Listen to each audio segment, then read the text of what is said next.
E aí, beleza?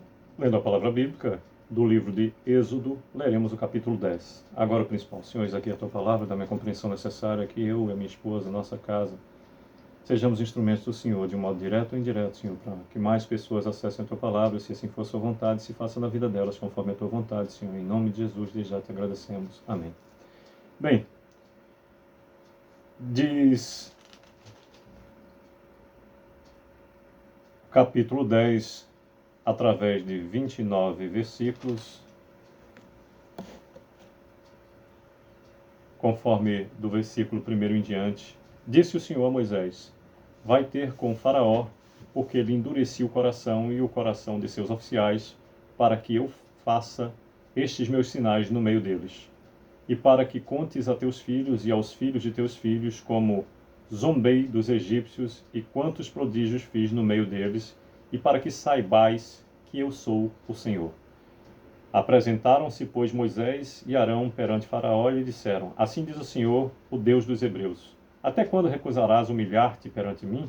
Deixa aí o meu povo para que me sirva. Do contrário, se recusares, deixarei o meu povo, eis que amanhã trarei gafanhotos ao teu território. Eles cobrirão de tal maneira a face da terra que dela nada aparecerá. Eles comerão o restante que escapou, o que vos resta da chuva de pedras, e comerão toda a árvore que vos cresce no campo. E encherão as tuas casas, e as casas de todos os teus oficiais, e as casas de todos os egípcios, como nunca viram teus pais, nem os teus antepassados, desde o dia em que se acharam na terra até o dia de hoje. Virou-se e saiu da presença de Faraó. Então os oficiais de Faraó lhe disseram: até quando nos será por cilada esse homem? Deixa aí os homens para que sirvam ao Senhor, seu Deus. Acaso não sabes ainda que o Egito está arruinado? Então Moisés e Arão foram conduzidos à presença de Faraó, e este lhes disse: ide, servi ao Senhor vosso Deus, porém quais são os que hão de ir? Respondeu-lhe Moisés: havemos de ir com os nossos jovens e com os nossos velhos, e com os filhos e com as filhas, e com os nossos rebanhos e com os nossos gados. Havemos de ir porque temos de celebrar festa ao Senhor. Replicou-lhes Faraó: seja o Senhor convosco, caso eu vos deixe ir, e as crianças. Vede, pois tendes conosco más intenções. Não há de ser assim, ide somente vós, os homens, e servi ao Senhor, pois isso é o que pedistes. E os expulsaram da presença de Faraó. Então disse o Senhor a Moisés: estende a mão sobre a terra do Egito, para que venham os gafanhotos sobre a terra do Egito, e comam toda a erva da terra, tudo o que deixou a chuva de pedras. Estendeu, pois, Moisés e o seu bordão sobre a terra do Egito, e o Senhor trouxe sobre a terra um vento oriental, todo aquele dia e toda aquela noite. Quando amanheceu, o vento oriental tinha trazido os gafanhotos. E subiram os gafanhotos por toda a terra do Egito e pousaram sobre todo o seu território. Eram muito numerosos. Antes desses nunca houve tais gafanhotos, nem depois deles virão outros assim. Porque cobriram a superfície de toda a terra, de modo que a terra se escureceu, devoraram toda a erva da terra e todo o fruto das árvores que deixara a chuva de pedras.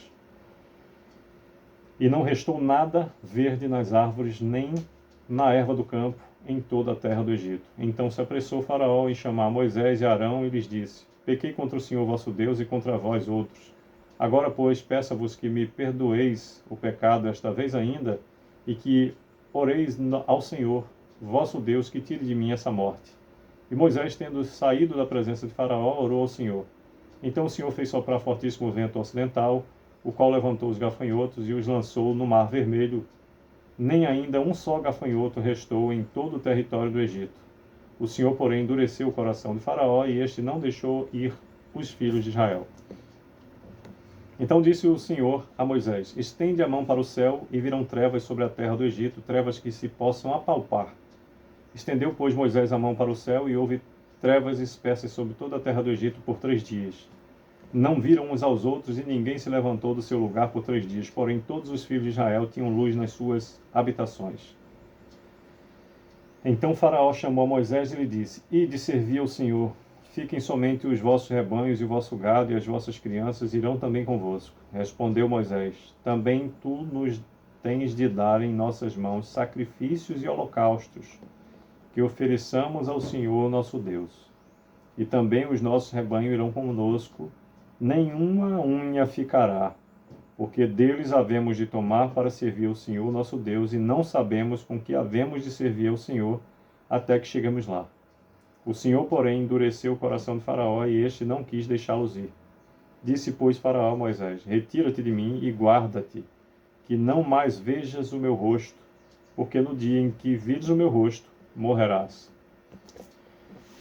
29º e último versículo do capítulo 10 de Êxodo nos diz: respondeu-lhe Moisés: bem disseste, nunca mais tornarei eu a ver o teu rosto. Pois bem, por meio desses 29 versículos nos fala o 10º capítulo de Êxodo sobre a 8ª e a 9ª praga do Senhor contra o Egito.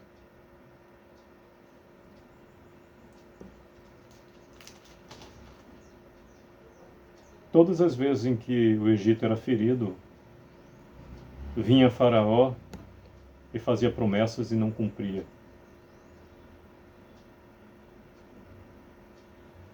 Lhe era passada a instrução, ele não cedia, não liberava o povo do Senhor, não liberava Israel da escravidão. Vinha a reprimenda. Quando era vitimado pela pesada mão do Senhor, se arrependia, pedia perdão e, ao cessar da reprimenda, voltava a ter o coração endurecido. O Senhor é onisciente, onipresente e onipotente. Algumas pessoas têm a respectiva dificuldade de compreender o porquê dessas circunstâncias, já que Deus tudo pode. E Ele prometia e não cumpria, e o Senhor mandava uma outra praga. Temos aqui a explicação do porquê. Disse o Senhor a Moisés: vai ter com Faraó, porque lhe endureci o coração e o coração de seus oficiais, para que eu faça esses meus sinais no meio deles, e para que contes a teus filhos e aos filhos de teus filhos como zombei dos egípcios e quantos prodígios fiz no meio deles, e para que saibais que eu sou o Senhor. O Deus eu sou, o Senhor eu sou. Às vezes permite aos homens desfrutar de impropérios, de dificuldades, de doenças, de circunstâncias adversas, todas quase sempre advindas da escolha por meio do seu próprio livre-arbítrio, para que através das circunstâncias e do curar dessas doenças possa o Senhor registrar: eu sou o Senhor. E pelas suas próprias mãos não terias como isto ser resolvido. Só foi resolvido pela minha própria escolha. Então, também por isso, estejamos atentos ao mover do Senhor nas nossas vidas, que possamos viver concentrados em viver o propósito de Deus para as nossas vidas. Confia no Senhor, faz o bem, habitarás na terra e verdadeiramente serás alimentado. Nos diz Salmo 37, versículo 5. Que possamos mais e mais viver em meio ao amor, favor e poder do Senhor, é o que desejo. Sucesso!